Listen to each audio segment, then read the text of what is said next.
ये कहानी चिले बॉर्डर के बीच स्थित वाले दिलास की रूह कपा देने वाली ठंडी पहाड़ी में हुई एक सच्ची घटना पर आधारित है, जहां 45 नौजवान एक हवाई जहाज के सामने खड़े दिखाए जाते हैं। सबके चेहरों पर चमकती हुई मुस्कान थी। किसी को भी जरा सा अंदाजा नहीं था कि यह फोटो उनकी जिंदगी की आखिरी तस्वीर बनने वाली है। सिर्फ 13 मिनट बाद यह खौफनाक जहाज करीब 4000 मीटर ऊंचे बर्फीले पहाड़ से टकरा जाएगा। टक्कर इतनी भयानक होगी कि जहाज का शरीर 2 हिस्सों में टूट जाएगा और चीखों की आवाजें बर्फ और धुंध के बीच गूंजने लगेंगी। जब धुआं छंटेगा तो 45 लोगों में से सिर्फ 27 लोग ही जिंदा बचेंगे। लेकिन जल्द ही इन 27 लोगों को समझ आ जाएगा कि जो लोग दुर्घटना में मारे गए शायद वही सबसे ज्यादा किस्मत वाले थे, क्योंकि जिंदा बचने की कीमत उन्हें इंसानी इतिहास की सबसे दर्दनाक और मुश्किल कहानी 12 अक्टूबर 1972 की सुबह की है। जगह थी उरुग्वे की राजधानी मॉन्टेविडियो, जहां रग्बी टीम के खिलाड़ी इकट्ठा हो रहे थे। उन्हें चिली के सैंटियागो शहर में एक फ्रेंडली मैच खेलने जाना था। विमान में सिर्फ खिलाड़ी ही नहीं थे, बल्कि उनके परिवार वाले, दोस्त और कुछ सपोर्टर भी साथ जा रहे थे। माहौल बहुत हल्का फुल्का और खुशियों से भरा हुआ था। ज्यादातर लोगों के लिए यह बस एक साधारण मैच और छोटी सी यात्रा थी, लेकिन नुमा नाम के एक लड़के के लिए यह थोड़ा अलग था। वह जल्द ही कॉलेज से ग्रेजुएट होने वाला था और उसके दोस्त पांचो ने उसे बार बार मनाकर इस ट्रिप में शामिल किया था, क्योंकि ग्रेजुएशन के बाद सब अपनी अपनी जिंदगी में अलग हो जाने वाले थे। शायद यह आखिरी मौका था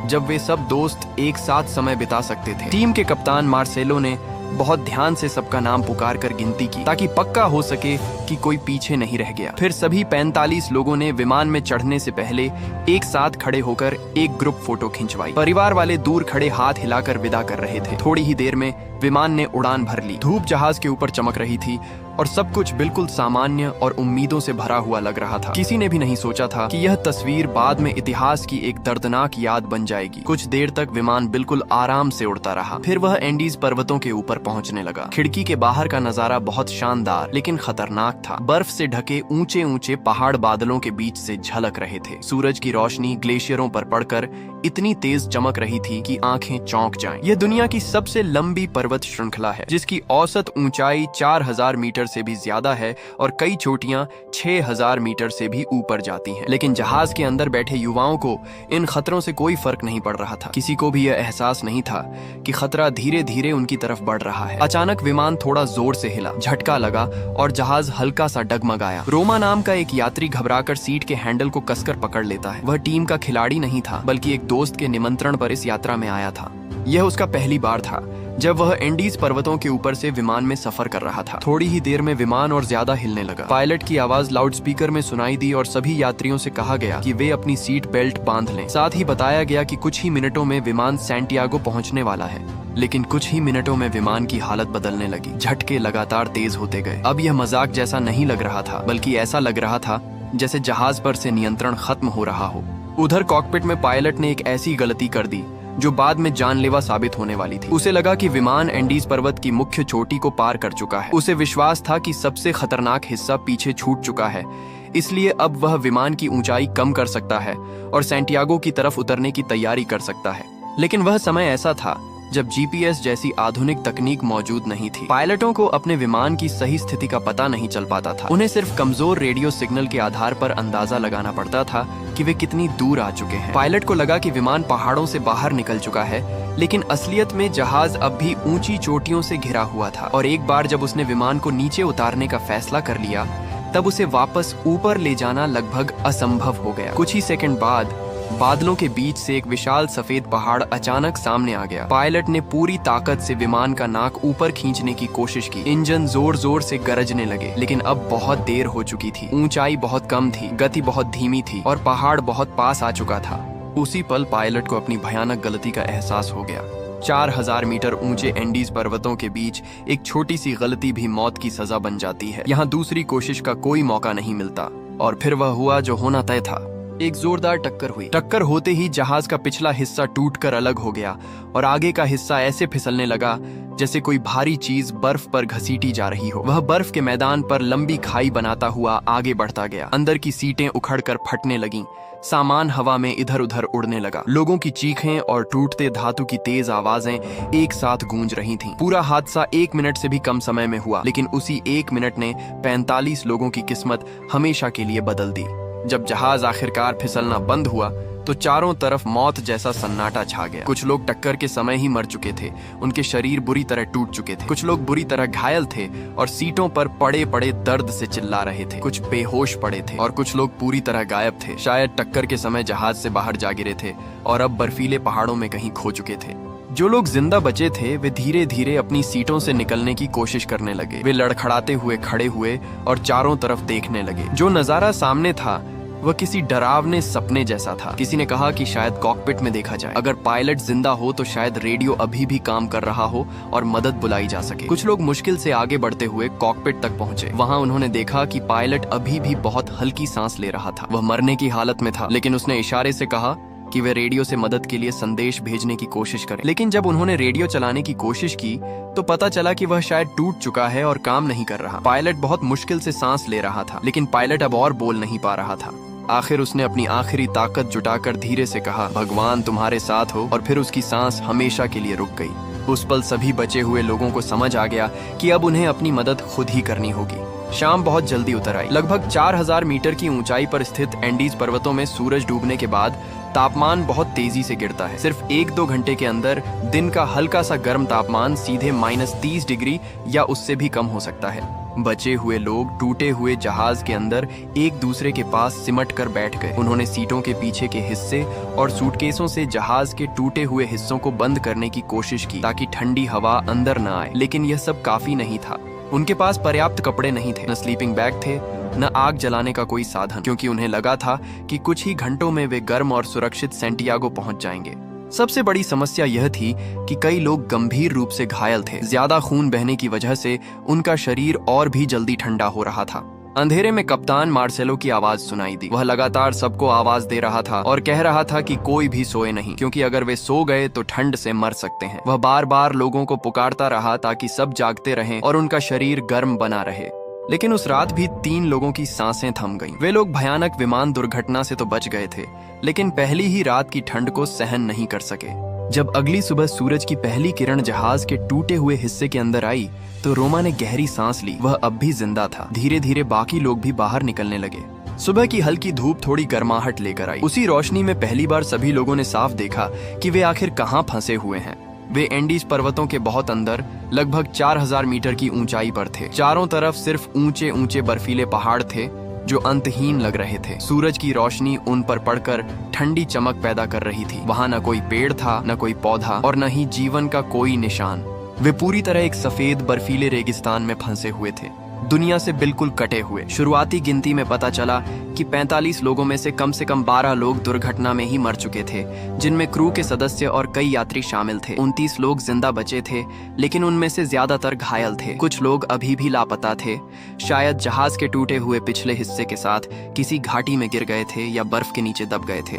कप्तान मार्सेलो ने गहरी सांस ली और एक फैसला किया। उन्हें जहाज के अंदर थोड़ी जगह बनानी होगी। कुछ सीटों को निकालना पड़ेगा ताकि सभी लोग रात में अंदर सिमटकर सो सकें। घायल लोगों को पहले जगह दी जाएगी। सभी लोग काम में लग गए। वे कांपते हुए हाथों से सीटों को निकालने लगे। हर कोई कांप रहा था, शायद ठंड से, शायद डर से। मार्सेलो सबको संभाल रहा था। उसे पता था कि ऐसे मुश्किल हालात में घबराहट ठंड से भी ज्यादा खतरनाक होती है, इसलिए उसने सबको अलग अलग काम दे दिए। ये सिर्फ काम पूरा करने के लिए नहीं था, बल्कि इसलिए भी था ताकि हर किसी के पास जीते रहने की वजह बनी रहे। इसी दौरान किसी ने धीरे से पूछा कि जो लोग मर चुके हैं उनके शरीरों का क्या किया जाए। मार्सेलो ने उन सख्त हो चुके शरीरों की तरफ देखा। कुछ पल चुप रहा, फिर बोला, उन्हें एक तरफ रख दो, जब रेस्क्यू टीम आएगी तब देखेंगे। इस बात के पीछे एक ऐसी उम्मीद छिपी थी जिसके बारे में कोई खुलकर बात नहीं करना चाहता था। वे सभी मान रहे थे कि जल्द ही मदद आएगी और यह मुश्किल जल्द खत्म हो जाएगी। फिर मार्सेलो ने बचा हुआ खाना बांटना शुरू किया। कुछ छोटी बोतलें वाइन की, थोड़ी चॉकलेट और कुछ पैकेट बिस्कुट के थे, लेकिन यह खाना कितने दिन चलेगा ये किसी को नहीं पता था। फिलहाल उनके पास खाने को कुछ था, इसलिए वे थोड़ा आशावादी थे, लेकिन यह उम्मीद ज्यादा देर टिकने वाली नहीं थी। उसी समय दूर से इंजन की आवाज सुनाई दी। सभी बचे हुए लोग अचानक उत्साहित हो गए। उन्हें लगा कि शायद बचाव के लिए कोई विमान आ गया है, लेकिन आसमान में कोई विमान दिखाई नहीं दिया। वह आवाज पहाड़ों के बीच गूंजती हुई धीरे धीरे दूर चली गई और आखिरकार पूरी तरह गायब हो गई। अगले दिन सभी को एक बात साफ समझ में आ गई। अगर उन्होंने जहाज के अंदर को और गर्म रखने का इंतजाम नहीं किया तो वे एक एक करके ठंड से मर जाएंगे। इसलिए वे लोग फिर से काम में लग गए। उन्होंने कपड़े, जैकेट और जो भी चीज हवा रोक सकती थी उसे ढूंढ ढूंढ कर जहाज के टूटे हुए हिस्सों में ठूंसना शुरू किया ताकि रात की ठंडी हवा अंदर न आ सके। ये उनके जिंदा रहने की सबसे पहली जरूरत थी। 15 अक्टूबर 1972 दुर्घटना के तीसरे दिन नांडो नाम का युवक आखिरकार होश में आया। उसने धीरे से पूछा कि क्या हुआ है। रॉबर्टो ने छोटा सा जवाब दिया, विमान गिर गया है। ये सुनते ही नांडो की दुनिया जैसे टूट गई। नांडो ने पूछा, हम यहाँ कितने दिन से फंसे हैं? रॉबर्टो ने कहा, 3 दिन। रॉबर्टो ने विमान के एल्यूमिनियम के टुकड़े से एक छोटा सा परावर्तक बना लिया। वह सूरज की रोशनी का इस्तेमाल करके धीरे धीरे बर्फ पिघलाने की कोशिश कर रहा था। ये काम बहुत धीमा और मुश्किल था, लेकिन जरूरी था, क्योंकि सीधे बर्फ खाना शरीर की गर्मी खत्म कर देता है और ऐसी जगह पर ये खुद को मारने जैसा है। पिघली हुई बर्फ का पानी भी उतना ही कीमती था जितना खाना। इसी बीच बाकी लोगों ने सूटकेसों को जोड़कर बर्फ पर एक बड़ा सा क्रॉस बना दिया ताकि अगर ऊपर से कोई विमान गुजरे तो उसे यह मदद का संकेत दिखाई दे सके। उसी समय दूर से फिर से एक हवाई जहाज के इंजन की आवाज सुनाई दी। सभी लोग पागलों की तरह चिल्लाने लगे और हाथ हिलाने लगे। कुछ लोग शीशे के टुकड़ों से सूरज की रोशनी रिफ्लेक्ट करके पायलट का ध्यान खींचने की कोशिश कर रहे थे। कुछ लोग खुशी के मारे रोने लगे। कुछ एक दूसरे को गले लगाकर जश्न मनाने लगे। उन्हें लगा कि आखिरकार बचाव दल आ गया है। लेकिन धीरे धीरे इंजन की आवाज दूर जाने लगी। जहाज न तो नीचे उतरा, न ही उसने कोई चीज नीचे फेंकी और न ही किसी तरह का जवाबी संकेत दिया। वह बस उनके ऊपर से उड़ता हुआ पहाड़ों के बीच गायब हो गया।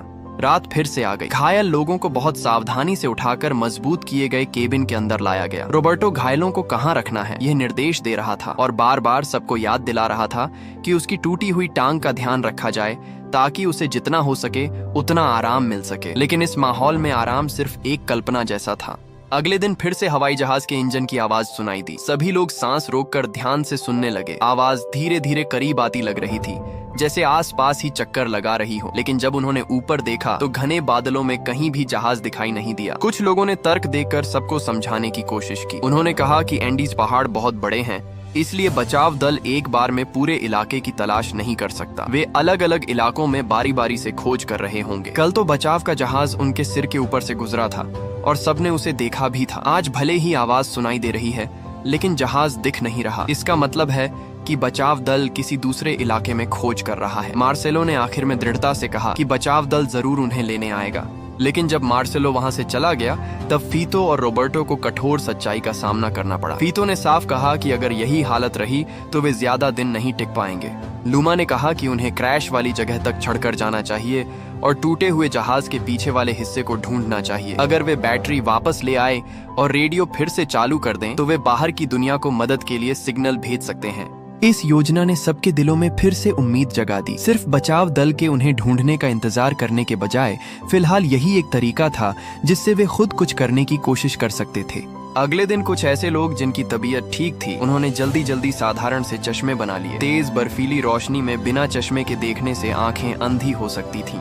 फिर वे लोग बर्फ पर चढ़ते हुए टूटे हुए जहाज के पीछे वाले हिस्से को ढूंढने निकल पड़े। लगभग 4000 मीटर की ऊंचाई पर हवा में ऑक्सीजन मैदानों की तुलना में सिर्फ 60% रह जाती है। हर कदम बहुत मुश्किल हो जाता है। वे लोग जोर जोर से सांस ले रहे थे, दिल तेज धड़क रहा था और टांगें बहुत भारी लग रही थीं। कुछ ही मीटर चढ़ने के बाद उन्हें रुककर आराम करना पड़ता था। लेकिन जब वे आधे पहाड़ तक चढ़कर पीछे मुड़े और नीचे देखा तो सब लोग हैरान रह गए। इस ऊंचाई से देखने पर सफेद जहाज का शरीर लगभग पूरी तरह बर्फ में घुल मिल गया था। अगर किसी को पहले से न पता हो कि वह कहाँ है तो उसे पहचान पाना लगभग नामुमकिन था। अगर ऊपर से हवाई जहाज से देखा जाए तो उसे ढूंढ पाना तो और भी असंभव होगा। ये बात समझते ही जैसे हर किसी के दिल में चाकू सा चुभ गया। उसी समय एक बचाव विमान फिर से उनके ऊपर से गुजरा। पायलट ने ध्यान से तलाश भी की, लेकिन फिर भी उन्हें नहीं देख पाया। वे लोग ऐसे थे जैसे रेत का एक कण समुद्र में गिरकर पूरी तरह गायब हो जाए। तभी दूर पहाड़ की ढलान से तेज गड़गड़ाहट की आवाज आई। ये हिमस्खलन था। चारों लोग तुरंत मुड़कर वापस भागने लगे और आगे जाने की हिम्मत नहीं की। उन्हें कुछ भी नहीं मिला था और उम्मीद एक बार फिर टूट गई। समय बीतते बीतते छठा दिन आ गया। उन्होंने अपना आखिरी खाना भी बांट लिया, बस एक पैकेट बिस्किट। अब उनके पास कुछ भी नहीं बचा था। फीतो और रॉबर्टो जमीन पर बैठकर बात कर रहे थे। फीतो ने कहा कि नांडो पागल हो गया है, लेकिन नांडो ने शांत स्वर में कहा कि वह यहाँ भूख से नहीं मरेगा। अगर जरूरत पड़ी तो वह शवों को भी खा लेगा। रॉबर्टो चुपचाप उसकी बात सुनता रहा। दोनों समझ रहे थे कि इसका मतलब क्या है, लेकिन कोई भी इसे साफ शब्दों में कहने की हिम्मत नहीं कर रहा था। फीतो ने आगे कहा कि अगर उन्हें बचाया जाना है तो जिंदा रहना होगा। और जिंदा रहने के लिए खाना जरूरी है। मार्सेलो ने मुश्किल से वह सवाल पूछा, अब वे क्या खाएंगे? नांडो ने शांत स्वर में जवाब दिया, बाहर खाना है। ये सुनते ही केबिन के अंदर जैसे सन्नाटा जम गया। सब समझ गए कि वह किसकी बात कर रहा है। बाहर सच में खाना था। वे शव जो बर्फ पर करीने से पड़े थे, वे लोग जो कुछ दिन पहले तक उनके दोस्त, टीममेट और परिवार थे। ये सुझाव इंसानी सभ्यता के सबसे बड़े निषेध को तोड़ने जैसा था। हजारों सालों से इंसान का मांस खाना अक्षम्य अपराध माना जाता रहा है, इंसान और जानवर के बीच की सीमा। लेकिन अब वही सीमा उनके सामने थी। उसे पार करेंगे तो शायद बच जाएंगे, नहीं करेंगे तो निश्चित मौत है। रॉबर्टो ने शांति से समझाया कि भूख शरीर पर क्या असर डालती है। जब कोई इंसान खाना बंद कर देता है तो शरीर धीरे धीरे सूखने लगता है, जैसे कोई पौधा सूख जाता है। दिमाग ठीक से काम नहीं कर पाता क्योंकि वह भी कमजोर हो जाता है। मार्सेलो ने सबसे अहम सवाल पूछा, अगर वे सच में ऐसा करें तो क्या होगा? क्या भगवान उन्हें माफ करेगा? रॉबर्टो ने कहा कि शायद भगवान ही उन्हें इस हालत में लेकर आया है, इसलिए वह समझेगा कि वे जिंदा रहने के लिए मजबूर हैं। लेकिन फीतो ने उसे बीच में रोक दिया और कहा कि इसमें भगवान का कोई हाथ नहीं है, उन्हें यहाँ लाने वाली चीज सिर्फ किस्मत है।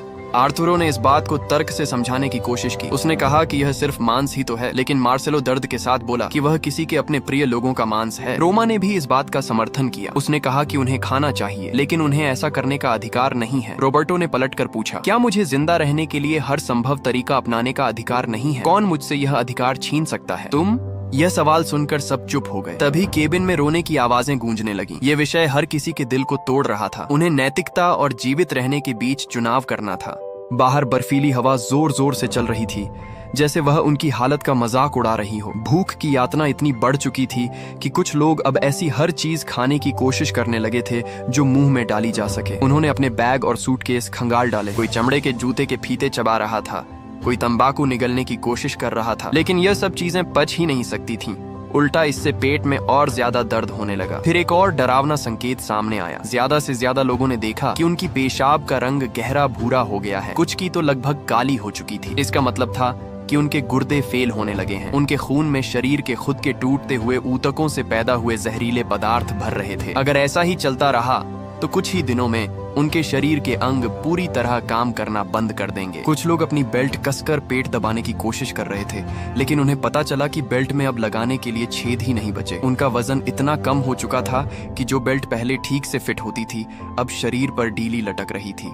रात के समय नांडो की बहन सुसी की सांस लेना मुश्किल होता जा रहा था। नांडो को कुछ गड़बड़ महसूस हुई। उसने बहन का नाम पुकारा, लेकिन सुसी ने कोई जवाब नहीं दिया। उसकी सांस रुक चुकी थी। नांडो ने सिर्फ 3 दिनों के अंदर अपनी माँ और बहन दोनों को खो दिया। जब उसके पिता ने उन्हें विदा किया था, तब उसने कहा था कि उनका ख्याल रखना। अब वह वादा एक ऐसा वादा बन गया था जिसे वह कभी पूरा नहीं कर पाएगा, एक ऐसा घाव जो हमेशा रहेगा। लेकिन इस नुकसान ने नांडो के अंदर कुछ और भी जगा दिया, एक बेहद मजबूत, लगभग पागलपन जैसी जीने की इच्छा। वह अपने पिता को अपने पूरे परिवार से हाथ धोते हुए नहीं देख सकता था। उसे हर हाल में जिंदा वापस जाना था, चाहे इसके लिए उसे इस अभिशप्त पहाड़ से बाहर निकलने के लिए कुछ भी करना पड़े।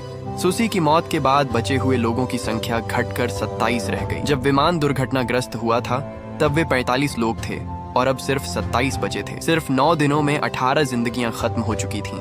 21 अक्टूबर 1972, 9वां दिन। केबिन के अंदर बैठे सभी लोग कांप रहे थे। पता नहीं यह ठंड की वजह से था या डर की वजह से। पूरी रात की खामोशी, रोने और अंदरूनी संघर्ष के बाद आखिरकार वह सन्नाटा टूट गया। एक एक करके बचे हुए लोगों ने अपनी सहमति देना शुरू किया। यह फैसला लेना बिल्कुल आसान नहीं था। हर किसी की आवाज कांप रही थी, लेकिन वे जानते थे कि उन्हें कोई न कोई फैसला करना ही होगा। इस तरह उन्होंने इस नैतिक दुविधा का एक तरह से समाधान निकाल लिया। उन्होंने यह भी तय किया कि अगर भविष्य में उनमें से कोई मर जाए तो उसके शरीर का इस्तेमाल बाकी लोगों के जीवित रहने के लिए किया जा सकता है। इससे शायद अपराध बोध पूरी तरह खत्म नहीं होगा, लेकिन कम से कम जिंदा बचे लोगों को अपने मन में थोड़ी राहत मिल सकती थी। केबिन के अंदर फिर से लंबी खामोशी छा गई। अनुमति देना एक बात थी, लेकिन वास्तव में ऐसा करना बिल्कुल अलग बात थी। सवाल था, यह काम कौन करेगा और कैसे करेगा? आखिर कुछ लोग आगे आए। वे केबिन से बाहर निकले और बर्फ पर पड़े उन शवों के पास गए। केबिन के अंदर बैठे लोग टूटी हुई खिड़की से बाहर झांक कर देख रहे थे। उन्होंने देखा कि बाहर खड़े लोग शवों के पास झुके हुए हैं और उनके हाथों में कांच के टूटे हुए टुकड़े हैं। वे बहुत संकोच और झिझक के साथ वह काम कर रहे थे जिसके बारे में कोई बोलना भी नहीं चाहता था। फिर बाहर खड़े लोगों ने उस मांस को अपने मुंह में डाल लिया। यह दृश्य देखकर केबिन के अंदर बैठे कुछ लोगों ने तुरंत अपना चेहरा दूसरी तरफ घुमा लिया। कुछ लोग प्रार्थना करने लगे, कुछ चुपचाप रोने लगे, लेकिन कुछ लोग खड़े हुए और थोड़ी देर झिझकने के बाद धीरे धीरे बाहर जाने लगे। घृणा धीरे धीरे डर पर भारी पड़ने लगी और जीवित रहने की प्रवृत्ति नैतिक नियमों से मजबूत साबित हुई। जब पहला व्यक्ति उस दरवाजे की दहलीज पार कर गया तो बाकी लोगों के लिए उसके पीछे जाना थोड़ा आसान हो गया। ऐसा इसलिए नहीं था कि अपराध बोध कम हो गया था, बल्कि इसलिए कि अब वे इस बोझ को अकेले नहीं उठा रहे थे। लेकिन कप्तान मार्सेलो, लूमा और कुछ दूसरे लोग अभी भी वहीं बैठे रहे। उनके लिए यह सीमा अभी भी पार नहीं हुई थी। शायद यह उनके विश्वास की वजह से था, शायद उनके नैतिक सिद्धांतों की वजह से, या शायद इसलिए कि वे अब भी उस हद तक नहीं पहुंचे थे। लेकिन सब जानते थे कि यह सिर्फ समय की बात है। जब शरीर और कमजोर होगा और मौत और करीब आएगी तो यह आखिरी दीवार भी एक दिन टूट जाएगी। जो लोग बाहर गए थे और जो अंदर रह गए थे, वे दोनों एक दूसरे को खामोशी से समझ रहे थे। किसी को भी किसी पर आरोप लगाने का अधिकार नहीं था, क्योंकि हर कोई अपने अपने तरीके से इस नरक जैसी हालत में भी अपने अंदर बची हुई इंसानियत को बचाने की कोशिश कर रहा था। 10वें दिन के बाद जब यह वर्जना टूट चुकी थी, तब जीवित रहने की कोशिशों को और व्यवस्थित करना जरूरी हो गया। स्ट्राउच के चचेरे भाई उस काम को संभालने लगे जिसे कोई करना नहीं चाहता था, शवों को काटने और तैयार करने का काम। फीदो यह तय करता था कि किस शव का इस्तेमाल किया जाएगा। उसका नियम था कि वे उन लोगों के शव चुनते थे जिनका इस समूह में कोई करीबी रिश्तेदार मौजूद नहीं था, ताकि बाकी लोगों का मानसिक बोझ थोड़ा कम हो सके। वे लोग यह काम केबिन से दूर दूसरों की नजरों से छिपकर करते थे। ऐसा इसलिए किया जाता था ताकि बाकी लोग मानसिक रूप से टूट न जाएं। अगर हर किसी को पूरा दृश्य देखने दिया जाता तो शायद कई लोगों का दिमाग पूरी तरह टूट जाता। इसी दौरान मलबे के बीच किसी को एक रेडियो मिल गया। उसे ठीक करने के बाद उसमें से धीमी धीमी आवाजें और अस्पष्ट इंसानी आवाजें सुनाई देने लगी। केबिन के अंदर पेनकितो ने नुमा को खून से जमी हुई एक छोटी सी गांठ दी जिसके अंदर मांस का टुकड़ा था। उसने कहा कि जमे हुए खून के साथ इसे निगलना आसान होगा, लेकिन नुमा ने उसे लेने से मना कर दिया। पेनकितो ने गहरी सांस ली। वह नुमा की अंदरूनी लड़ाई को समझ रहा था, लेकिन उसे यह भी पता था कि अगर वह कुछ नहीं खाएगा तो इसका मतलब सीधा मौत होगा। तभी अचानक बाहर से एक बेहद निराश भरी खबर सुनाई देती है कि उनकी तलाश अब बंद कर दी गई है। ये खबर सुनते ही सब लोगों की आखिरी उम्मीद भी टूट जाती है। वे अभी भी जिंदा हैं, वे अभी भी यहाँ मौजूद हैं, लेकिन बाहर की दुनिया उन्हें पहले ही मरा हुआ मान चुकी है। और सबसे क्रूर बात यह है कि अगर कोई रेस्क्यू होगा भी तो अब अगले साल की गर्मियों में होगा। तब तक तो वे लोग ठंड से जमकर या भूख से मर चुके होंगे। जब मार्सेलो को यह खबर मिलती है तो वह उन लोगों की तरफ देखता है जिन्होंने अभी तक मांस नहीं खाया था। कांपती हुई आवाज में वह कहता है, मुझसे गलती हो गई। वह मान लेता है कि सबको रेस्क्यू का इंतजार करने के लिए कहना उसकी गलती थी, लेकिन अब अगर वह एक आखिरी बात मांग सकता है तो वह सबसे खाना खाने की गुजारिश करता है। एक कप्तान के तौर पर यह मार्सेलो के जीवन का सबसे मुश्किल पल था। उसने सबको रेस्क्यू का इंतजार करने को कहा था। उसे विश्वास था कि भगवान उन्हें बचाएगा, लेकिन अब उसे भी हकीकत का सामना करना पड़ रहा था। लेकिन नुमा ने हार नहीं मानी। वह और दो दूसरे लोग पहाड़ पर चढ़कर विमान के पीछे वाले हिस्से को ढूंढने का फैसला करते हैं। उन्होंने ये बात किसी को नहीं बताई और कोई खास योजना भी नहीं बनाई। उन्हें बस इतना पता था कि उन्हें बैटरी ढूंढनी है ताकि रेडियो फिर से चल सके। अगर वे विमान का पिछला हिस्सा ढूंढ लें और रेडियो चालू कर सकें तो शायद उन्हें उस भयानक और वर्जित कदम को नहीं उठाना पड़ेगा। तीनों लोग हांफते हुए बर्फ से भरी जमीन पर मुश्किल से आगे बढ़ते हैं। एक पहाड़ी पार करने के बाद आखिरकार उन्हें विमान के कुछ हिस्से दिखाई देते हैं। बर्फ पर कुछ लाशें भी पड़ी होती हैं। वे लोग जो विमान का पिछला हिस्सा टूटने पर दूर जा गिरे थे। तभी एक साथी सबको याद दिलाता है कि सूरज डूबने वाला है और उन्हें वापस लौट जाना चाहिए, लेकिन नुमा मना कर देता है। उन्हें लगता है कि अगर यहाँ ये चीजें मिली हैं तो विमान का पिछला हिस्सा भी पास ही होगा, इसलिए उन्हें खोज जारी रखनी चाहिए। रात होते ही हालात और भी खतरनाक हो जाते हैं। वे लोग आगे बढ़ भी नहीं पाते। तेज तूफानी हवा चल रही होती है और तापमान अचानक -30 डिग्री तक गिर जाता है। नुमा सबको कहता है कि वे एक दूसरे के बिल्कुल पास आकर बैठें। तीनों लोग एक दूसरे को कसकर पकड़ लेते हैं और जानलेवा ठंड में कांपते रहते हैं। उनके पास न स्लीपिंग बैग है न टेंट। वे सिर्फ अपने शरीर की हल्की सी गर्मी से मौत का मुकाबला कर रहे होते हैं। यह इंसानी सहन शक्ति की सबसे बड़ी परीक्षा थी।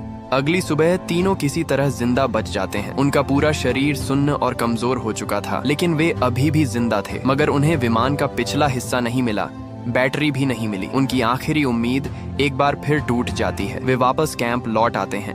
नांडो नुमा से पूछता है कि ऊपर से उसने क्या देखा। नुमा थोड़ी देर चुप रहता है, फिर जवाब देता है, बस बर्फ और पहाड़ जहाँ तक नजर जाती है बस वही दिखाई देता है। यह जवाब सुनकर सबकी आखिरी उम्मीद भी टूट जाती है। वे दुनिया की सबसे अकेली जगह में फंसे हुए थे। चारों तरफ अंतहीन बर्फीले पहाड़ थे। लेकिन नांडो दृढ़ आवाज में कहता है कि रास्ता उसी पहाड़ के पार है, उन्हें वहां तक पहुंचना ही होगा। फिर वह नुमा की तरफ देखता है और गंभीर होकर कहता है, तुम्हें खाना पड़ेगा नुमा, नहीं तो तुम मेरे साथ उस पहाड़ को पार नहीं कर पाओगे। किसी ने लाइटर जलाकर थोड़ी रोशनी की। जो लोग जिंदा थे वे एक एक करके अपनी आवाज देकर बताने लगे, लेकिन कप्तान मार्सेलो ने कोई जवाब नहीं दिया। इस हिमस्खलन ने 8 लोगों की जान ले ली थी। कोको, जो कुछ ही घंटे पहले अपनी माँ को याद करते हुए कविता पढ़ रहा था, अब नहीं रहा। कप्तान मार्सेलो, जो हमेशा टीम को संभाल कर रखता था और उम्मीद देता था, वह भी चला गया। हिमस्खलन के बाद अब सिर्फ 19 लोग बचे थे। आधे से ज्यादा लोग जा चुके थे। पता नहीं कितना समय बीतता है। आखिरकार कहीं से हल्की सी रोशनी एक छोटे से छेद से अंदर आने लगती है। अंधेरे में वह रोशनी बेहद कीमती लगती है। कोई उस रोशनी को देखकर उम्मीद जताने की कोशिश करता है कि अगर रोशनी अंदर आ रही है तो शायद वे बहुत गहराई में नहीं दबे होंगे। तभी कोई वह सवाल पूछ देता है जो सबके मन में था, उन्हें यहाँ कितने समय तक रहना पड़ेगा? जवाब बहुत लाचार था, जब तक बर्फीला तूफान खत्म नहीं होगा वे बाहर नहीं निकल सकते। 2 दिन तक फंसे रहने के बाद भूख अब सहन के बाहर हो चुकी थी। रोबर्टो आखिरकार चुप्पी तोड़ता है। वह पूछता है कि अब क्या करें? क्या वे बस यूं ही बैठे रहेंगे? उसका यह सवाल सुनकर सब और भी गहरी चुप्पी में डूब जाते हैं। सब समझ रहे थे कि रोबर्टो किस बारे में बात कर रहा है, लेकिन कोई भी पहला शब्द बोलने की हिम्मत नहीं कर पा रहा था। गुस्तावो गहरी सांस लेकर आखिरकार वह बात कह देता है, अगर उन्हें जिंदा रहना है तो उन्हें खाना पड़ेगा। सबकी सांसें कांप रही थीं। आखिरकार गुस्तावो मुड़ता है और वही काम शुरू करता है। वह मांस का एक टुकड़ा काटता है, लेकिन कोई भी हाथ बढ़ाकर उसे लेने की हिम्मत नहीं करता। गुस्तावो गुस्से में पूछता है कि क्या इतनी सारी मुश्किलों से गुजरने के बाद वे अब खुद को मरने देंगे? उसकी यह बात एक जोरदार थप्पड़ की तरह थी जिसने झिझक रहे लोगों को जगा दिया। आखिरकार एक आदमी मांस उठाकर अपने मुंह में डाल लेता है, फिर दूसरा, फिर तीसरा। लेकिन इस बार बात अलग थी। पहले वे उन लोगों का मांस इस्तेमाल कर रहे थे जिनके परिवार यहाँ नहीं थे, जो उनके लिए कुछ हद तक अजनबी थे। लेकिन अब वे अपने दोस्तों का मांस खा रहे थे, अपने साथियों का, उन्हीं लोगों का जो कुछ घंटे पहले तक उनके साथ बैठकर कविता पढ़ रहे थे। इस बार अपराध बोध और दर्द पहले से कहीं ज्यादा गहरा था। हर कौर दोस्ती के साथ विश्वासघात जैसा लग रहा था। हर निगलना इंसानियत को कुचलने जैसा महसूस हो रहा था। लेकिन उनके पास कोई और रास्ता नहीं था। अगर वे नहीं खाते तो मर जाते। अचानक नुमा गुस्से में जोर जोर से चिल्लाने लगता है। वह पागलों की तरह अपने हाथों से बर्फ खोदने लगता है। साथ ही उसे शांत करने की कोशिश करते हैं, लेकिन नुमा नहीं रुकता। वह लगातार ऊपर की बर्फ को खोदता रहता है, डंडे से भी मारता है। हर वार के साथ वह अपना सारा गुस्सा, डर और निराशा बाहर निकाल रहा था। दफन होने के चौथे दिन भी नुमा खुदाई कर रहा था। उसने एक पल के लिए भी रुकना स्वीकार नहीं किया। फिर अचानक अंधेरे में रोशनी की एक किरण चमकती है। एक एक करके लोग बर्फ के अंदर से बाहर निकलने लगते हैं। तेज रोशनी से उनकी आंखें सिकुड़ जाती हैं, क्योंकि वे इतने दिनों से अंधेरे में थे।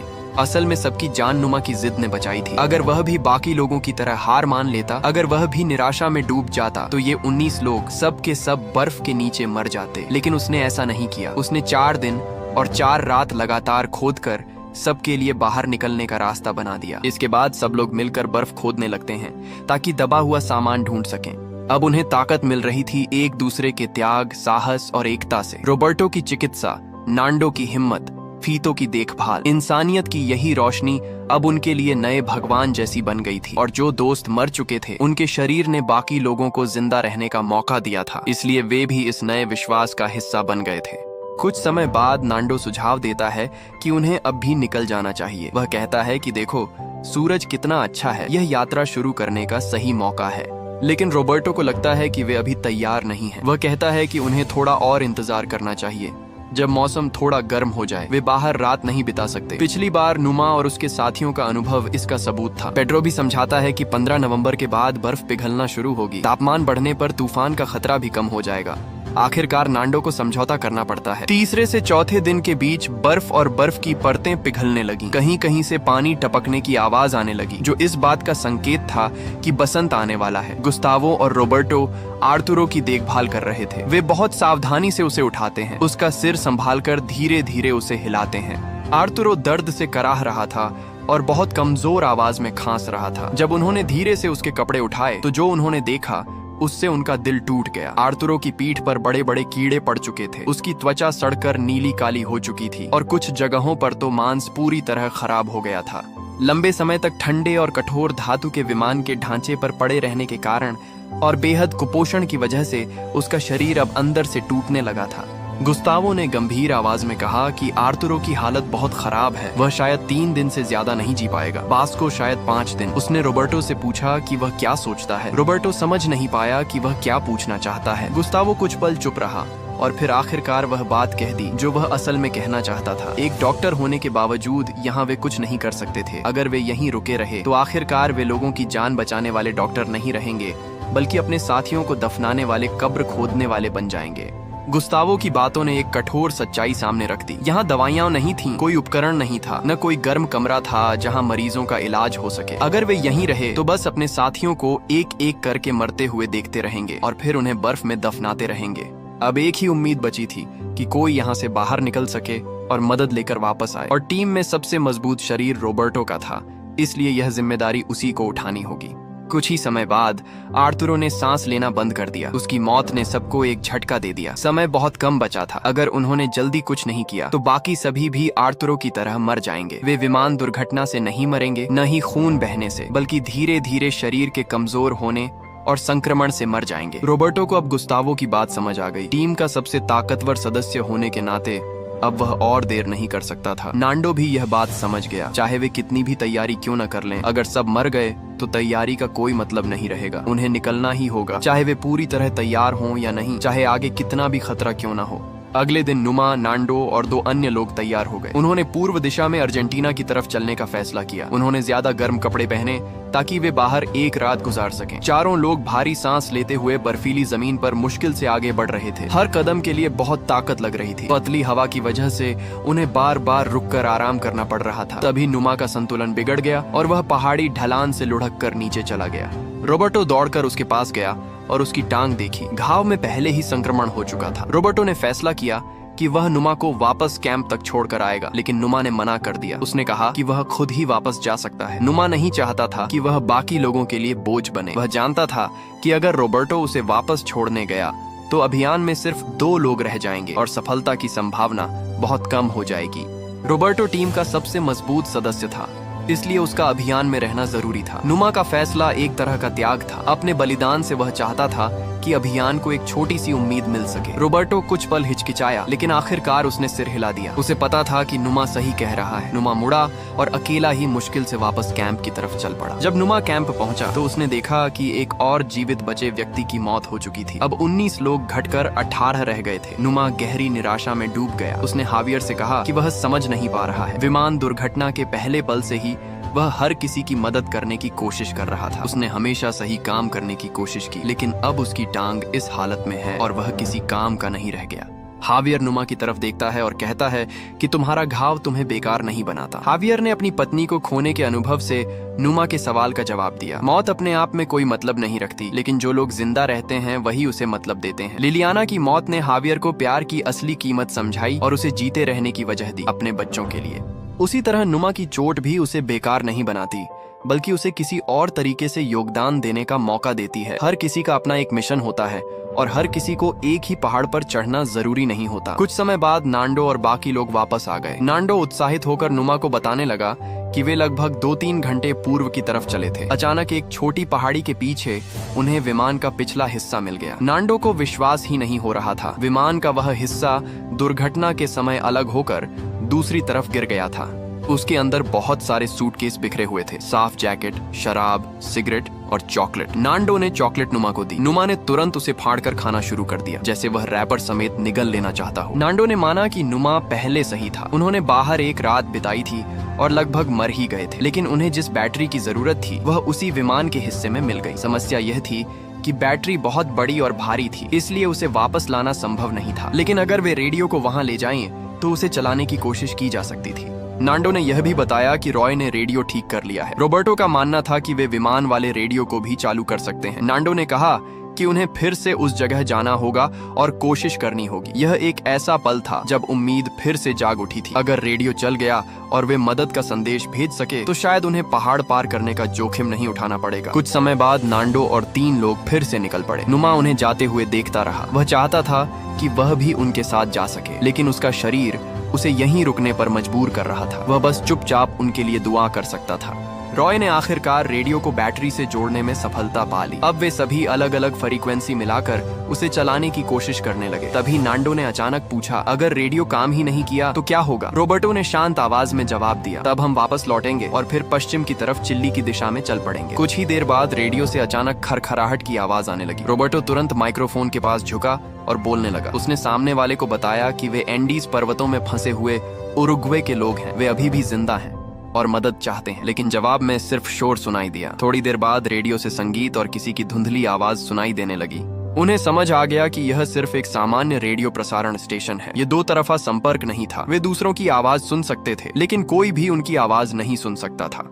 दिन बीतते गए और उनके शरीर की ताकत लगातार कम होती गई। खाने का राशन बहुत कम था, इसलिए वे हड्डियों से मांस अलग करके खाने लगे। जो चीज कभी कल्पना से भी बाहर थी, अब धीरे धीरे उनके लिए सामान्य बनती जा रही थी। एक दिन नुमा अचानक बोलने लगा, मैं अभी सिर्फ 5 साल का नहीं हूँ। मेरे जीवन में अभी बहुत कुछ करना बाकी है। मैं अपने भाइयों के पास वापस जाना चाहता हूँ। मैं अपनी माँ और पिता को फिर से देखना चाहता हूँ। मैं नाचना चाहता हूँ। सामने वाले ने हल्की मुस्कान के साथ पूछा, क्या तुमने कभी डांस भी किया है? नुमा ने सिर हिलाकर कहा, नहीं, लेकिन अब मैं करना चाहता हूँ। मैं सब कुछ करना चाहता हूँ। मैं हंसना चाहता हूँ। मैं रोना चाहता हूँ। तब पांचीतो ने धीरे से कहा, तो रो लो। नुमा की आंखों से आंसू बहने लगे। वह जोर जोर से रोने लगा। पांचीतो बार बार कहता रहा, रो लो, रो लो, रो लो। यह एक बहुत मानवीय पल था। नुमा हार नहीं मान रहा था, बल्कि वह जीवन के लिए अपनी इच्छा व्यक्त कर रहा था। उसकी इच्छाएं बहुत साधारण थीं। अपने परिवार से मिलना, नाचना, हंसना, रोना। पांचीतो ने उसे रोने दिया ताकि उसके भीतर का दर्द बाहर निकल सके। ऐसी कठोर परिस्थितियों में रोना कमजोरी नहीं होता। यह अपने अंदर जमा दर्द को बाहर निकालने का एक तरीका होता है, ताकि इंसान आगे जीने की ताकत जुटा सके। इसी दौरान रॉय लगातार रेडियो पर काम करता रहा। वह अलग अलग फ्रीक्वेंसी और कनेक्शन आजमा रहा था, लेकिन आखिरकार सारी कोशिशें नाकाम हो गईं। 29 नवंबर 1972 वे 47 दिनों से फंसे हुए थे। उस समय तक 17 लोग जिंदा बचे थे। नांडो और बाकी लोग थके हुए सांस लेते हुए वापस कैंप में पहुंचे। सबने तुरंत पूछा, क्या हुआ? रॉबर्टो ने बस इतना कहा, रेडियो काम नहीं कर रहा। यह एक ऐसा वाक्य था जिसने सबकी आखिरी उम्मीद तोड़ दी। अब वे बाहर की दुनिया से संपर्क नहीं कर सकते थे। वे किसी को यह नहीं बता सकते थे कि वे अभी भी जिंदा हैं। लेकिन टिंटिन ने एक और खबर दी। उन्हें विमान के पिछले हिस्से में एक जलरोधी कपड़ा मिला था। उससे वे स्लीपिंग बैग बना सकते थे। ये खोज बहुत महत्वपूर्ण थी। पहले जब नुमा और बाकी लोग बाहर रात बिताने की कोशिश कर चुके थे, तब वे लगभग ठंड से मर ही गए थे। इसका मतलब था कि बिना गर्म कपड़ों और सुरक्षा के पहाड़ों पर रात बिताना नामुमकिन था। लेकिन अब अगर वे उस जलरोधी कपड़े से स्लीपिंग बैग बना लें, तो उनके पास बाहर रात गुजारने का मौका होगा। इस खोज ने एंडीज पर्वत को पार करने की योजना को सिर्फ एक कल्पना से निकालकर एक वास्तविक संभावना बना दिया। नांडो ने तुरंत पूछा, हम कब निकलेंगे? रॉबर्टो ने जवाब दिया, जैसे ही स्लीपिंग बैग तैयार हो जाएंगे हम निकल पड़ेंगे। अब और इंतजार नहीं। इसी बीच रेडियो पर एक नई खबर सुनाई दी। 78 दिनों की खोज के बाद वायुसेना ने फैसला किया कि वे खोज अभियान फिर से शुरू करेंगे। इसके लिए एक खास C-47 विमान एंडीज पर्वतों की तरफ भेजा जाएगा ताकि उन्हें खोजा जा सके। यह खबर सुनते ही कैंप में मतभेद शुरू हो गया। रॉबर्टो का मानना था कि अब उन्हें इंतजार करना चाहिए, क्योंकि शायद बचाव दल उन्हें ढूंढ ले। लेकिन नांडो ने इसका कड़ा विरोध किया। उसने कहा, हम फिर से शुरुआत पर वापस नहीं जा सकते। उसने सबकी तरफ देखते हुए कहा, हम खुद को देखो और उन्हें देखो। क्या यह जीना कहलाता है? हम यहाँ सिर्फ प्रार्थना करते हुए नहीं रह सकते। क्या तुम सच में यहीं बैठे बैठे सोते रहना चाहते हो? दिन गुजरते रहे। इंतजार करते करते सबकी बची हुई ताकत भी खत्म होती जा रही थी। वे बचाव दल का इंतजार कर रहे थे, लेकिन साथ ही इस बात का भी कि कोई आखिरकार अंतिम फैसला ले। टिंटिन इस दौरान लगातार अपनी कैमरा से तस्वीरें लेता रहा। वह हर किसी का चेहरा कैद करता, विमान के मलबे की तस्वीर लेता, बर्फ से ढके पहाड़ों की तस्वीर लेता और उन शवों की भी तस्वीरें लेता जो बर्फ पर पड़े थे। वह जानता था कि अगर वे सब यहीं मर गए तो यही तस्वीरें इस बात का एकमात्र सबूत होंगी कि वे कभी यहाँ थे। और अगर वे जिंदा वापस लौटे तो यही तस्वीरें उनकी इस भयानक यात्रा की गवाही देंगी।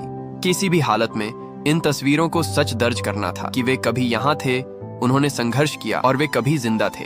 एक दिन नुमा ने नांडो से कहा कि वह चाहता है कि नांडो एक बात जान ले, अगर जरूरत पड़े तो वह उसकी लाश का इस्तेमाल कर सकता है। नांडो ने तुरंत उसे डांटा, ऐसी बेकार बातें मत करो। लेकिन नुमा शांत रहा। उसने कहा, यह सच है, लेकिन मैं ठीक हूँ, मैं तैयार हूँ और ये जानकर मुझे सुकून मिलता है कि तुम लोग सफल हो जाओगे। 11 दिसंबर 1972। 25 साल का नुमा अपनी नींद में ही हमेशा के लिए चला गया।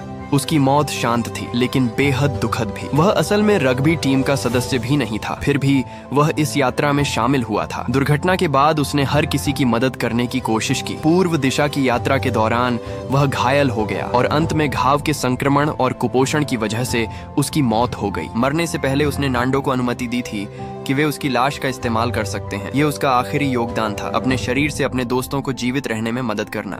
नांडो ने वह कागज निकाला जिस पर नुमा ने अपने आखिरी शब्द लिखे थे। उसने उसे सबके बीच पढ़कर सुनाया। उस पर लिखा था, सबसे पवित्र प्यार वह होता है जब कोई अपने दोस्तों के लिए अपनी जान दे देता है। अगले दिन उन्होंने नुमा के शरीर को उसकी इच्छा के अनुसार तैयार किया और अभियान के लिए भोजन के रूप में पैक कर दिया। यह उनके लिए सबसे भारी और भावनात्मक काम था। नुमा ने न सिर्फ अपनी मौत से रॉबर्टो को प्रेरित किया बल्कि अपने शरीर से अभियान के लिए आखिरी भोजन भी दे दिया। कैंप में सब लोग अभियान दल को विदा करने के लिए इकट्ठा हो गए। नांडो कार्लोस के पास गया और उससे कहा कि अब वे उसकी माँ और सुसी के शव का भी इस्तेमाल कर सकते हैं। यह उसके लिए सबसे बड़ा त्याग था। पहले वह उनकी लाशों की रक्षा करने के लिए जान लगाने को तैयार था, लेकिन अब उसने अपने इस लगाव को छोड़ दिया ताकि बाकी लोग जिंदा रह सकें। यह इस बात का संकेत था कि उसने पूरी तरह हकीकत को स्वीकार कर लिया है। अब उसके लिए जीवित लोगों की जिम्मेदारी मृतकों के प्रति भावनाओं से भी ज्यादा महत्वपूर्ण हो चुकी थी। 12 दिसंबर 1972 दुर्घटना का 22वां दिन।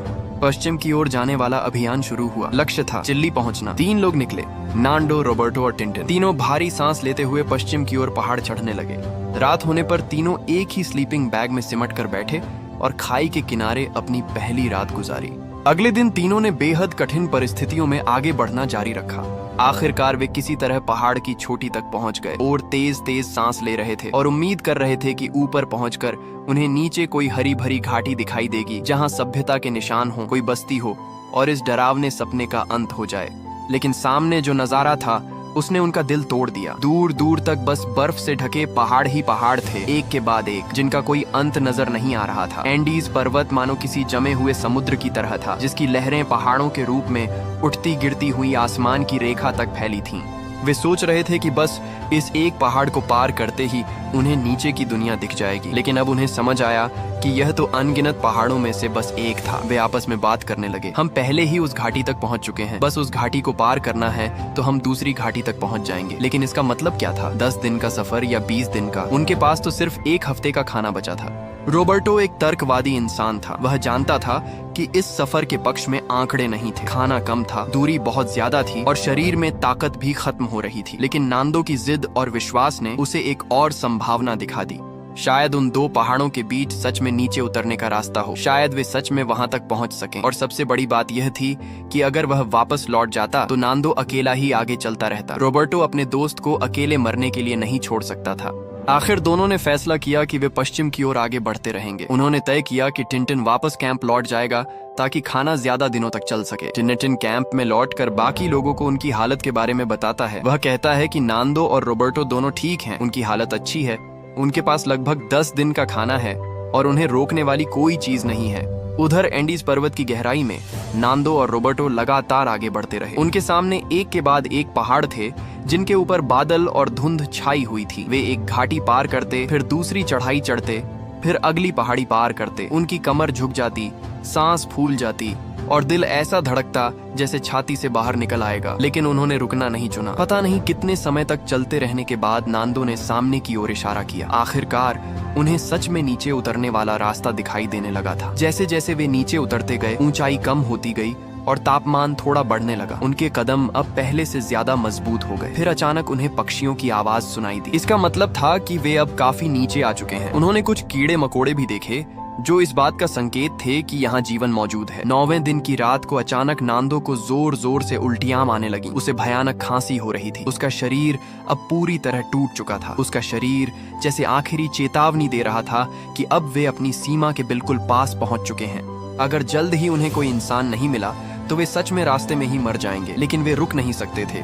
रुकना मतलब यह था कि कैंप में इंतजार कर रहे उनके बाकी साथी भी मारे जाएंगे। 10वें दिन उन्हें एक छोटी सी धारा मिली। यह बर्फ पिघलने का पानी नहीं था, बल्कि सचमुच बहने वाली एक छोटी नदी थी। इसका मतलब था कि यहाँ स्थायी पानी का स्रोत है, यानी यहाँ कहीं जीवन मौजूद है। तभी अचानक रॉबर्टो ने नदी के उस पार एक चरवाहे को देखा। उस पल दोनों को अपनी आंखों पर यकीन ही नहीं हुआ। 10 दिनों तक अनगिनत पहाड़ पार करने और असहनीय दर्द सहने के बाद आखिरकार उन्होंने इंसानी सभ्यता का निशान देख लिया था। उस पल की खुशी और राहत को शब्दों में बयान करना नामुमकिन था। वे रोते हुए चिल्लाकर मदद मांगने लगे, लेकिन उनकी आवाज इतनी कमजोर और फटी हुई थी कि साफ सुनाई नहीं दे रही थी। चरवाहे ने कुछ देर इंतजार किया, फिर उसने एक पत्थर फेंका। उस पत्थर से कागज और पेन बंधे हुए थे। नांदो ने कांपते हाथों से कागज और पेन पकड़ा और लिखना शुरू किया। उसके हाथ कांप रहे थे, सिर्फ थकान और कमजोरी की वजह से नहीं, बल्कि भावनाओं के कारण भी। उसकी लिखावट टेढ़ी मेढ़ी थी, लेकिन हर शब्द साफ और मजबूत था। हर शब्द में 14 लोगों की जिंदगी का भार था। बाद में यही चिट्ठी इतिहास में एक मशहूर दस्तावेज बन गई, जो इंसान की जीने की इच्छा की मिसाल बन गई। चरवाहे ने तुरंत दोनों को खाना और पानी दिया, फिर घोड़े पर बैठकर यह हैरान कर देने वाली खबर पहुंचाने निकल गया। नांदो और रोबर्टो लकड़ी की एक झोपड़ी में बैठे थे, धूप की गर्मी महसूस कर रहे थे और बहते पानी और पक्षियों की आवाज सुन रहे थे। उन्हें ऐसा लग रहा था जैसे वे किसी और ही दुनिया में आ गए हों। वे सफल हो गए थे। वे सच में पहाड़ों से बाहर निकल आए थे, लेकिन उन्हें पता था कि समय बहुत कम है। पहाड़ों के नीचे उनके साथियों के पास अब ज्यादा खाना नहीं बचा था। उनकी हालत भी बहुत खराब थी। हर बीतता दिन उनके लिए और ज्यादा खतरा बन रहा था। खबर जल्दी ही हवाई बचाव सेवा तक पहुंच गई। सरकार ने उनकी लोकेशन की पुष्टि की और तुरंत रेस्क्यू टीम भेज दी। थोड़ी ही देर में पत्रकारों की गाड़ियां भी उस चरवाहे के घर पहुंचने लगी और इन दोनों चमत्कार करने वाले युवकों का इंटरव्यू लेने लगी। उधर विमान के मलबे के पास इंतजार कर रहे बाकी लोग जब रेडियो पर यह खबर सुनते हैं तो उनके बीच खुशी और रोने की आवाजें गूंज उठती हैं कि 71 दिन आखिरकार उन्होंने इस पल का इंतजार पूरा होते देखा। हेलीकॉप्टर बर्फीले पहाड़ों की ओर उड़ने लगे, उन लोगों को लेने के लिए जो 71 दिनों से इंतजार कर रहे थे। डरावना सपना आखिर खत्म होने वाला था। बचाव का इंतजार करते समय वे एक दूसरे को गले लगा रहे थे और हिम्मत दे रहे थे। कोई अपने बाल काट रहा था, कोई दाढ़ी बना रहा था, ताकि वे इंसानों जैसे दिख सके। थोड़ी देर बाद हेलीकॉप्टर आ गए। उस पल उनकी सारी मजबूती टूट गई। दर्जनों दुबले पतले नौजवान एक दूसरे को पकड़कर जोर जोर से रोने लगे। वे बच गए थे, आखिरकार वे बच गए थे। 71 दिन। 13 अक्टूबर को विमान दुर्घटनाग्रस्त हुआ था और 22 दिसंबर को उन्हें बचाया गया। 45 लोग विमान में सवार हुए थे, लेकिन सिर्फ 16 लोग जिंदा वापस लौट सके। उन्होंने मानव इतिहास की सबसे कठिन जीवित रहने की परीक्षा झेली थी। -40 डिग्री की ठंड, ऊंचाई पर ऑक्सीजन की कमी, भूख, हिमस्खलन, बीमारियां और उससे भी ज्यादा मुश्किल नैतिक संघर्ष, लेकिन वे बच गए। ये चमत्कार या किस्मत की वजह से नहीं था, बल्कि एक दूसरे के लिए किए गए त्याग, मदद और हिम्मत की वजह से था।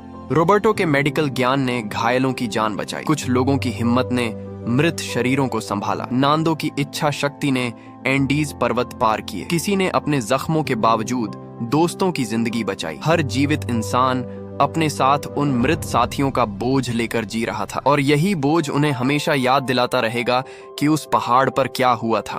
अस्पताल में बचे हुए लोगों का पूरा इलाज किया गया। उनका वजन औसतन 30 किलो से भी ज्यादा कम हो चुका था। कुछ लोगों का वजन तो सिर्फ 40 किलो तक रह गया था, जो एक वयस्क पुरुष के आधे से भी कम है। गंभीर कुपोषण, ठंड से हुए घाव, संक्रमण और हड्डियों की चोटें, हर किसी को कई तरह की स्वास्थ्य समस्याएं थीं। लेकिन चमत्कार की बात यह थी कि वे सब जिंदा थे। डॉक्टर भी हैरान थे कि इंसान का शरीर इतनी कठिन परिस्थितियों में इतने लंबे समय तक कैसे जिंदा रह सकता है। परिवारों से मिलना खुशी और आंसुओं से भरा पल था। कुछ पिता अपने बेटों को गले लगाकर रो पड़े। किसी ने अपना वादा निभाया था और जिंदा वापस आया था, हालांकि उसकी माँ और बहन हमेशा के लिए उसी पहाड़ पर रह गई थी। पिता ने उससे कहा कि जिंदा लौटना ही सबसे बड़ी जीत है, और उसकी माँ और बहन भी यही चाहती कि वह अच्छी जिंदगी जिए। बाकी बचे लोग भी अपने परिवारों से मिले। मीडिया पूरी दुनिया से इस चमत्कारिक कहानी को कवर करने के लिए पहुंच गई, लेकिन इसके साथ एक संवेदनशील सवाल भी उठा। उन्होंने पहाड़ पर आखिर खाया क्या था? आखिरकार भारी दबाव के बाद उन्हें सच्चाई बतानी पड़ी। जब प्रेस कॉन्फ्रेंस में रोबर्टो ने स्वीकार किया कि उन्होंने जीवित रहने के लिए मृत साथियों के शरीर का सहारा लिया था, तो पूरा हॉल स्तब्ध रह गया। ये कोई पारंपरिक वीरता की कहानी नहीं है, ये साधारण लोगों की कहानी है। वे सुपर हीरो नहीं थे, न संत थे, न जन्म से योद्धा। वे बस साधारण युवा थे, छात्र, खिलाड़ी, दोस्त। उन्हें डर लगता था, वे टूटते थे, वे रोते थे, वे सवाल करते थे, लेकिन वे प्यार भी करते थे, एक दूसरे का साथ भी देते थे, त्याग भी करते थे और फिर से उठ खड़े भी होते थे। उस बर्फीले पहाड़ ने इंसान की कमजोरी भी देखी और उसकी महानता भी। वहाँ जीवित रहने के लिए ऐसे फैसले लेने पड़े जिन्हें सामान्य जीवन में सोचना भी मुश्किल है, लेकिन उसी जगह पर इंसानों ने एक दूसरे का साथ भी निभाया। मौत के किनारे पर भी उम्मीद को जिंदा रखा। जब सब कुछ छिन जाता है, खाना, गर्मी, सुरक्षा, सम्मान, तब भी इंसान के पास एक चीज बचती है, चुनाव। हार मानने या जीने का चुनाव, इंसानियत बनाए रखने या गिर जाने का चुनाव, प्यार पर भरोसा करने या निराशा में डूब जाने का चुनाव। 29 लोग हमेशा के लिए उस पहाड़ पर रह गए। उनकी लाशें बर्फ में दबी रहीं, उनकी कहानी बचे हुए लोगों की यादों में बस गई और उनकी आत्मा मानव इतिहास में दर्ज हो गई। और जो 16 लोग जिंदा बाहर आए, वे पूरी जिंदगी इस बोझ के साथ जीते रहे। वे जानते थे कि वे सिर्फ अपने लिए नहीं जी रहे, बल्कि उन 29 लोगों के लिए भी जी रहे हैं। यह कहानी सिर्फ जीवित रहने की नहीं है, बल्कि इंसानियत की भी है। सबसे गहरे अंधेरे में भी उम्मीद की छोटी सी लौ जलती रहती है, और एंडीज पर्वत की गहराई में वह पहाड़ आज भी खड़ा है, चुपचाप उन 29 आत्माओं की रक्षा करता हुआ और उस कहानी का गवाह बनकर जिसने 16 लोगों की जिंदगी हमेशा के लिए बदल दी। अगर आपको आज की हमारी कहानी पसंद आई हो तो वीडियो को लाइक करें और चैनल को सब्सक्राइब करना बिल्कुल ना भूलें। हम फिर मिलेंगे अगली दिलचस्प वीडियो के साथ। तब तक के लिए बाय।